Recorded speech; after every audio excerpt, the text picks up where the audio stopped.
สบายดีทุกคนที่กำลังติดตามมักชมยินดีต้อนรับเข้าสู่ซองอาคาน้อยวันนี้เราจะพาทุกคนมารู้จักกับจินดาวอนเซญญาวงศ์หรือน้องกระต่ายผู้เข้าประกวดมิสลาว ML1 ปี2020ตัวแทนจากนครหลวงเวียงจันทร์จินดาวอนเซญญาวงศ์หรือกระต่าย ML1 อายุ22ปีปัจจุบันกำลังศึกษาอยู่สถาบันการธนาคารสิ่งที่เฮ็ดให้ค่อยประทับใจตั้งแต่วินาทีแรกที่เห็นรูปน้องผ่านโซเชียลมีเดียก็คือความงดงามของสุดพื้นเมืองเผ่าอาคาซึ่งเป็นชนเผ่าของค่อยเองบวกกับความสดใสและน่ารักของน้องโอ้ยเว้าแล้วเป็นตายักเอามาเป็นไพ่อาคาอยู่ป่าอเมซอนเนี่ยเนาะ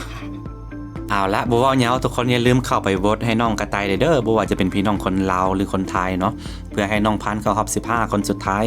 ซึ่งทุกคนสามารถโหวตให้น้องผ่านทางแฟนเพจมวลล่าตามที่เห็นหน้าจอ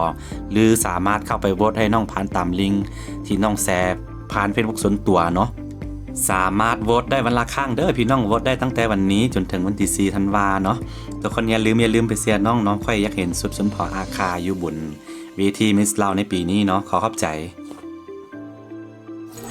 สบายดี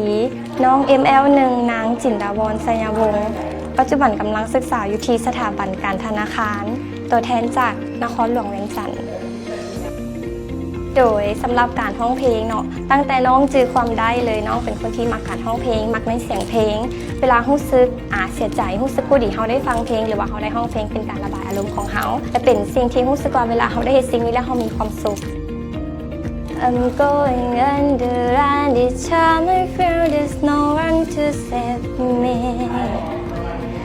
This all or nothing really got a way of driving me crazy. I need somebody to heal, somebody to know, somebody to help, somebody to hold. It's easy to say, but it's never the same.ประมาณนี้ มื้อนี้จะขอหน่อยนึงสำหรับน้องเองน้องคิดว่าใบปริญญาบ่เป็นเพียงแต่เจ้าใบเดียวใบปริญญาหรือว่าใบประกาศมันเป็นสิ่งที่ซี่บอกให้เห็นถึงความตั้งใจความภาคเพียรความพยายามของน้องเองในการศึกษาเรียนและน้องคิดว่ามันจะเป็นใบเบิกทางในการเฮ็ดเวียกและเข้าในองค์กรต่างๆได้ง่ายขึ้นและสิ่งที่สำคัญกว่าใบประกาศนั้นก็คือความสามารถความรู้ที่เราต้องเคียงคู่ไปกับใบปริญญาเพราะว่ามันเป็นสิ่งที่จะยั่งยืนในเราว่าเราเป็นคนที่มีคุณภาพอย่างแท้จริงดังคำสุภาษิตของเราที่ว่าไว้ว่าความรู้คือแก่นคะแนนคือเปลือกโดยสุดท้ายนี้น้องก็อยากฝากเชียร์ฝากเป็นกำลังใจให้น้องแน่และเพราะว่าเวทีนี้เป็นเวทีทำอิฐที่น้องประกวดและได้เข้ารอบใน40คนโดยน้องจะเฮ็ดให้ดีที่สุดฝากเชียร์ ML1 จากนครหลวงเวียงจันทร์เด้อขอบใจ